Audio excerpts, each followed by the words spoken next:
Okay, here's the web assigned homework assignment for 9.4 comparison of series. And some of these red numbers may be different from what you see, but the problems are done very similarly for each. So, anyhow, here we go. It says use direct comparison test to determine the convergence or divergence of this series. So you have to obviously compare it to something you know. I see a end of the fifth here, so I'm going to compare it to the power series 1 over end of the fifth, which I know is a convergent power series. You see this 3 here. I'm going to add the 3 in, and it won't change convergence or divergence, because if I do add the 3 in, you can always factor it out. So it won't change the convergence or divergence of the series, because if this converges, then the sum would just be whatever this is times the 1/3. So anyhow, I know this is a convergent power series. So if you compare it to this, since the denominator of this series is, or this um, expression is greater than the denominator of this expression, that would make this expression less than this, because you're dividing by a bigger number.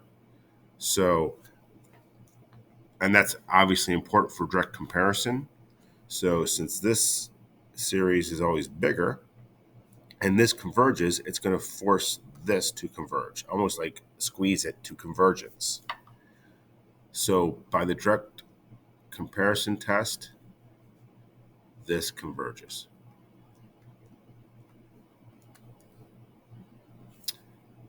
Next question, number 2.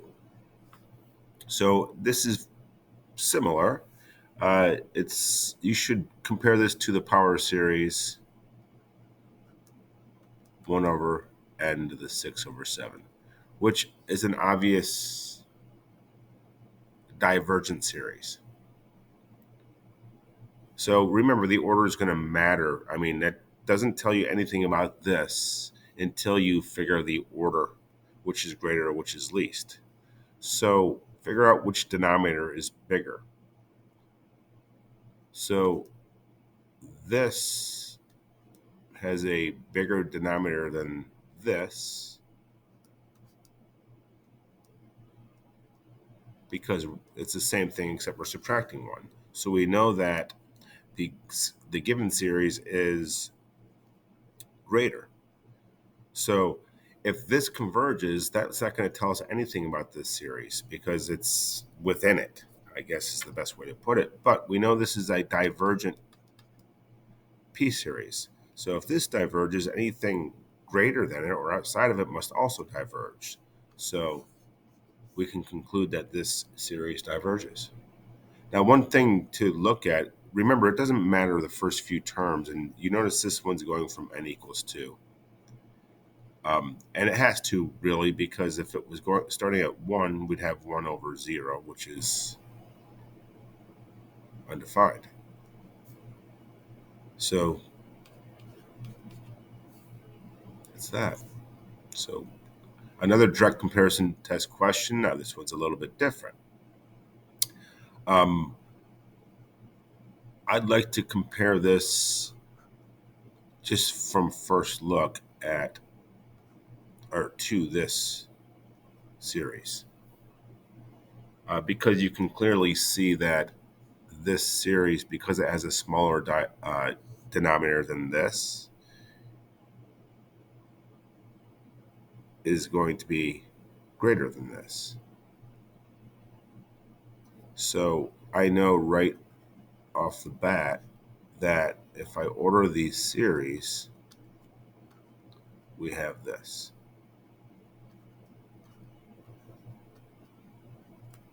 So now if you look at the series I'm comparing it to, it's 7 to the n over 8 to the n, which is 7/8 to the n. Put a little 1 in there so you can recognize that this is a geometric series. This geometric series has a ratio that's less than 1, so it's convergent. So this series does converge, and because it's greater than this series, then this series must also converge. Pretty simple. Question number 4. Oh boy, we have a natural log one. So my first guess looking at this would be comparing it to 1 over n, because I'm not really, I don't really have many other options here. Now the natural log will continually increase. Um, and if you think about it way down at infinity, um, this is going to be a very big number, much greater than 1. It's going to take a while for this to get much greater than 1. I mean, with the plus 6 involved. But it doesn't matter how long it takes. We're looking at the first few terms. The first few terms don't matter. So I know that this series is going to be greater than this series, or the nth terms. So since I'm comparing it to 1 over n, and 1 over n is a divergent power series, and it's less than this, if this diverges, it's going to really kind of force that to diverge. Now, just as an aside here, the you if you do have a calculator and you're not quite sure which um, series is going to have the greater terms, you can graph it and check it out. I'm going to just show you that quickly. So I'm going to the original series I'm going to put in y1, natural log of x over natural log of x over the quantity x plus 6.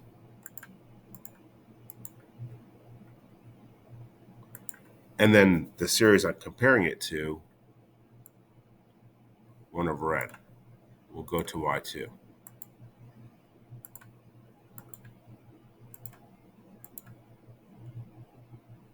So you can tell by the graphing calculator, it's going to be hard to tell which one is greater, which one is least, um, until we go to the table, hopefully. So my table is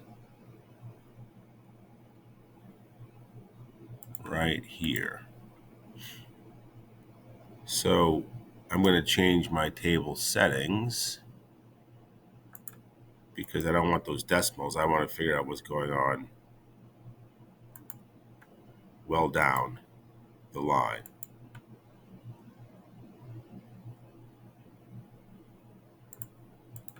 So here we go.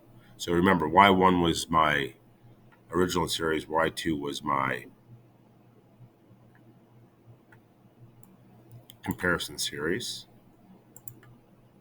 So you can see that my comparison series is bigger, at least early on. It is bigger. See? So that's not what I have written here. I wrote my comparison series was less than the original series. Um, so if you go down the line, though, you can see that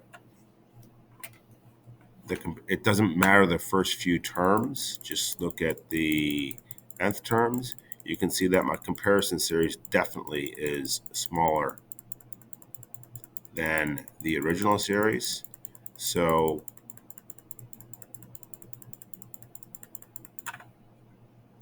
this is a good inequality, and now I'm satisfied. So you don't have to go through all that unless you're unsure. So this diverges, so the whole thing diverges. Let's do question number 5. I should have planned this in advance. Yeah, let's do 5 and 6 because they're both also direct comparisons. And then the next video will be the limit comparisons. So here we have 1 over n factorial.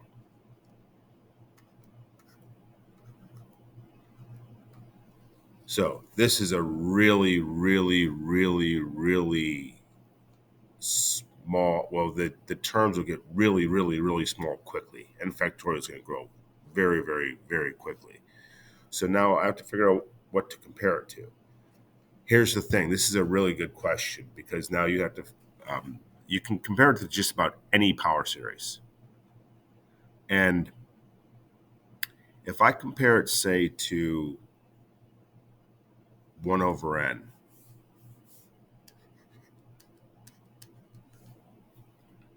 we know that this is much, much less than 1 over n.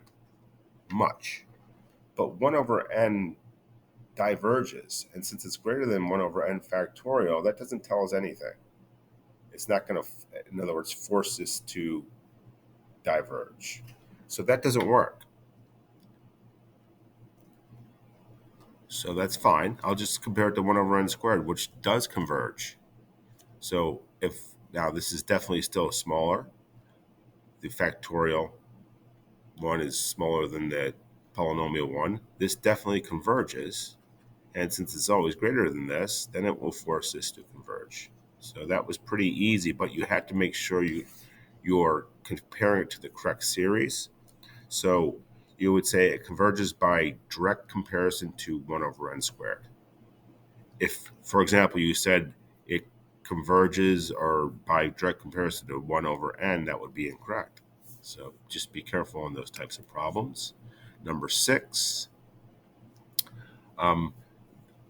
this looks like we're probably going to be comparing it to, and this is a similar one we did before, of 7 over 6 to the n, because we know that this is a divergent geometric series. So now, which one is bigger? Well, if we're comparing this with this, we're basically adding n to the top of this and subtracting 1 to the bottom of this.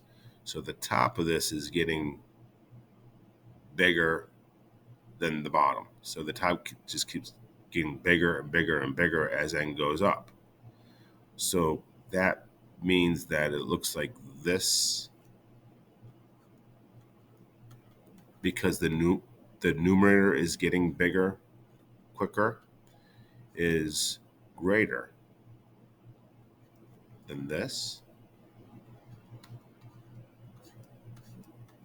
So since this one diverges and is less, then it's going to force this one also to diverge.